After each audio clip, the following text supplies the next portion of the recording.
Advaita Vedanta is a school of Hindu philosophy and religious practice, and one of the classic Indian paths to spiritual realization. Advaita refers to the idea that the true self, Atman, is the same as the highest reality, Brahman. It gives a unifying interpretation of the whole body of Upanishads, providing scriptural authority for the postulation of the non-duality of Atman and Brahman. Followers seek liberation, release by acquiring vidya of the identity of Atman and Brahman. Liberation is believed to be attainable after long preparation and training under the guidance of a guru. It emphasizes Jivan Mukta, the idea that moksha is achievable in this life. Advaita Vedanta is the oldest extant sub-school of Vedanta, one of 6 schools of orthodox Hindu philosophy. The school uses concepts such as Brahman, Atman, Maya and others that are found in major Indian religious traditions, but interprets them in its own way for its theories of moksha.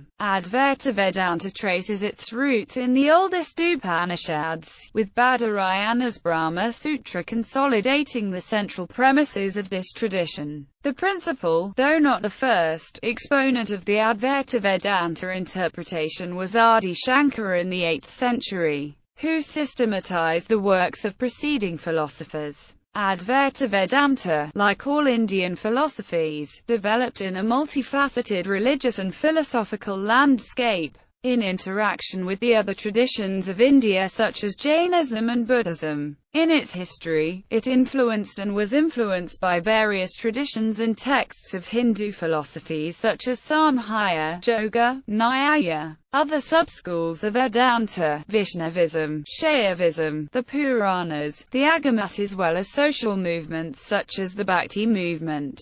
Advaita Vedanta is one of the most studied and most influential schools of classical Indian thought.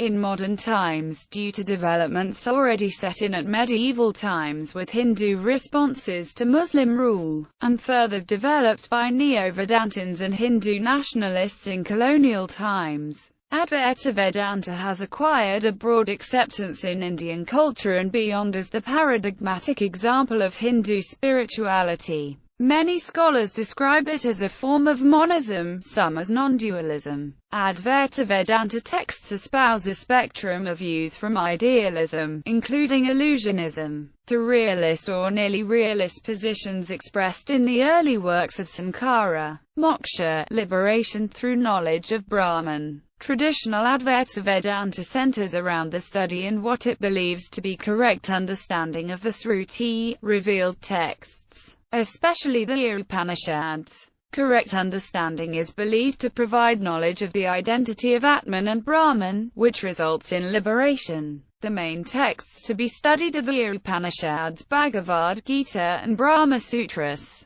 Correct knowledge, which destroys avidya, psychological and perceptual errors, is obtained by following the 4 stages of samanyasa, sravana, listening to the teachings of the sages, manana, reflection on the teachings, and svadhyaya, contemplation of the truth, that art thou, vidya, svadhyaya and anubhavastruti, revealed texts, and proper reasoning, are the main sources of knowledge for Shankara and the subsequent Advaita Vedanta tradition. Correct knowledge of Brahman is thought to be acquirable by svadhyaya, study of the self and of the Vedic texts, and nididhyasana, the study of and contemplation of the truths and non-duality. Nididhyasana leads to anubhava, direct cognition or understanding, which establishes the truth of the Sruti. Adi Shankara uses anubhava interchangeably with pratipata, understanding, and considers it as the non-dual realization gained from the scriptures.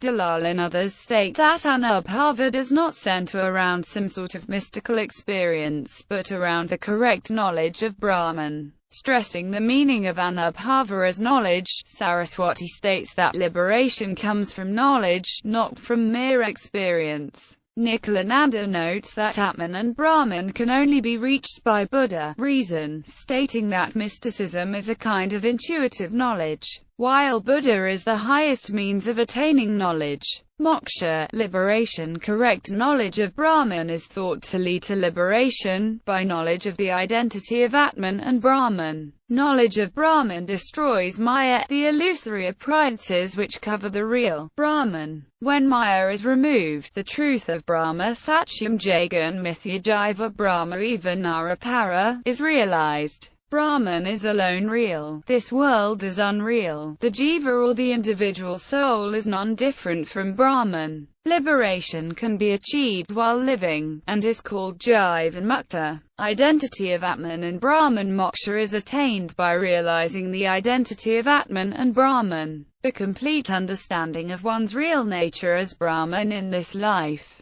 This is frequently stated by Advaita scholars, such as Shankara, as I am other than name, form and action. My nature is ever free. I am self, the supreme unconditioned Brahman. I am pure awareness, always non-dual. Adi Shankara, Upadesasahasri 11.7. According to Potter, the true self is itself just that pure consciousness, without which nothing can be known in any way. 2. And that same true self, pure consciousness, is not different from the ultimate world principle, Brahman. 3. Brahman is the only reality, since it is untinged by difference, the mark of ignorance, and since it is the one thing that is not sublimatable. Pure consciousness is the translation of Jnanam. Although the common translation of Jnanam is consciousness, the term has a broader meaning of knowing, becoming acquainted with, knowledge about anything, awareness, higher knowledge. According to David Loy, the knowledge of Brahman is not intuition of Brahman but itself is Brahman. Mahavakya, the great sentences. Several Mahavakyas, or the great sentences, have Advaitic theme. That is, the inner immortal self and the great cosmic power are one and the same. Stages and practices. Advaita Vedanta gives an elaborate path to attain moksha. It entails more than self-inquiry or bare insight into one's real nature. Adi Shankar wrote a book named Upadesasahasri to guide the practice of Advaitin, with 3 prose chapters and a poetry section. 1 chapter is dedicated to Sravana, 1 chapter to Manana, and the 3rd chapter to Nididusana. The text also includes a guidebook on characteristics that establish a good teacher, ethics and personal qualities necessary for the Advaita student, and steps to learn about errors in nescience and about self-knowledge, epistemology, and yoga. Shankara and Surasvara explicitly recommended the practice of yoga in a Advaitin's life. Jnana Yoga, 4 stages of practice. Classical Advaita Vedanta emphasizes the path of Jnana Yoga, a progression of study and training to attain moksha. It consists of 4 stages.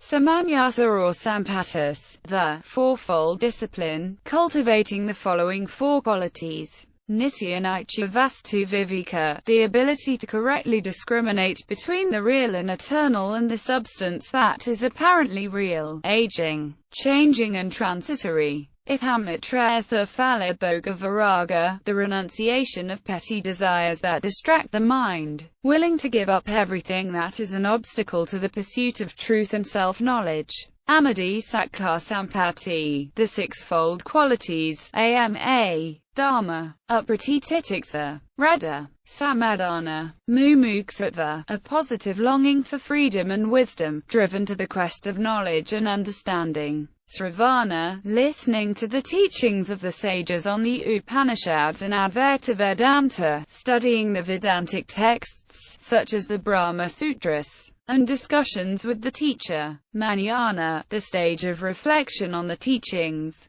Nididusana, the stage of meditation on the truths and introspection. Samadhi. While Shankara emphasized Sravana, Manana and Nididusana, later texts like the Drgdrsya Viveka and Vedantasara added Samadhi as a means to liberation, a theme that was also emphasized by Swami Vivekananda. Guru. Advaita Vedanta school has traditionally had a high reverence for Guru, and recommends that a competent Guru be sought in one's pursuit of spirituality. However, the guru is not mandatory in Advaita school, states Clooney, but reading of Vedic literature and followed by reflection is. Adi Shankara, states Comans, regularly employed compound words, such as Sastrakaryopadesa and Vedantakaryopadesa to emphasize the importance of guru. This reflects the Advaita tradition, which holds a competent teacher as important and essential to gaining correct knowledge, freeing oneself from false knowledge, and to self-realization. A guru is someone more than a teacher, traditionally a reverential figure to the student, with the guru serving as a counselor, who helps mold values, shares experiential knowledge as much as literal knowledge, an exemplar in life, an inspirational source and who helps in the spiritual evolution of a student. The guru, states Joe Maleko, is more than someone who teaches specific type of knowledge, and includes in its scope someone who is also a counselor, a sort of parent of mind and soul,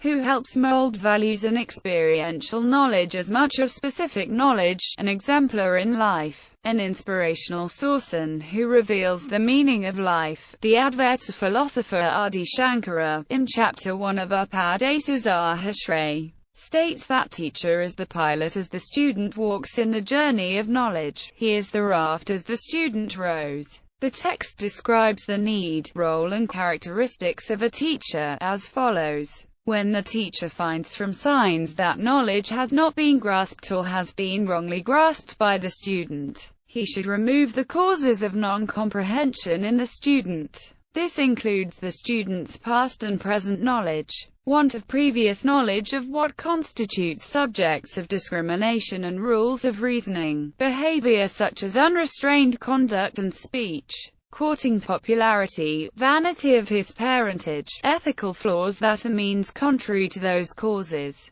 The teacher must enjoin means in the student that are enjoined by the Ruti and Smrti, such as avoidance of anger, yamas consisting of ahimsa, and others, also the rules of conduct that are not inconsistent with knowledge. He, teacher, should also thoroughly impress upon the student qualities like humility, which are the means to knowledge. Adi Shankara, Upadesasahasra 1.4-1.5 texts. The identity of Atman and Brahman, and their unchanging, eternal nature, are basic truths in Advaita Vedanta, as taught in the Upanishads, which are regarded as errorless revealed truth. Together with Bhagavad Gita and Brahma Sutras, they are the Shruti of the Advaita Vedanta tradition, providing the truths about the identity of Atman and Brahman and their changeless nature. Adi Shankara gave a non-dualist interpretation of these texts in his commentaries.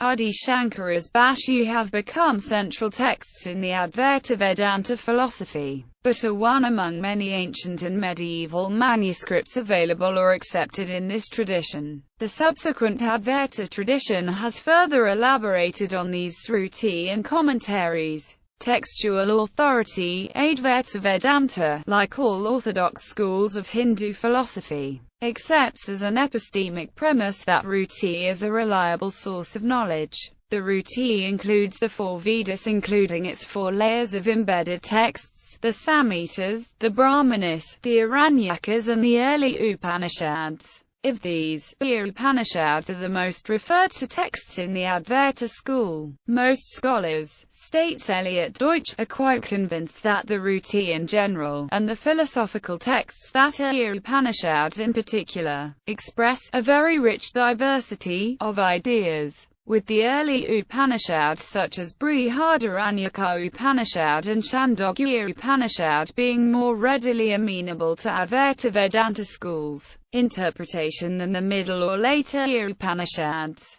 In addition to the oldest Upanishads, states Williams, the Sannyasa Upanishads group composed in pre-Shankara times, express a decidedly Advaita outlook. The possibility of different interpretations of the Vedic literature, states Arvind Sharma, was recognized by ancient Indian scholars. The Brahma Sutra accepted this in verse 1.1.4 and asserts the need for the Upanishadic teachings to be understood not in piecemeal cherry-picked basis. rather in a unified way wherein the ideas in the Vedic texts are harmonized with other means of knowledge such as perception, inference and remaining pramanas. This theme has been central to the Advaita school, making the Brahma Sutra as a common reference and a consolidated textual authority for Advaita. However, Brahma Sutra is an aphoristic text, and itself can be interpreted as non-theistic Advaita Vedanta text or as theistic Advaita Vedanta text. This has led, states Stephen Phillips,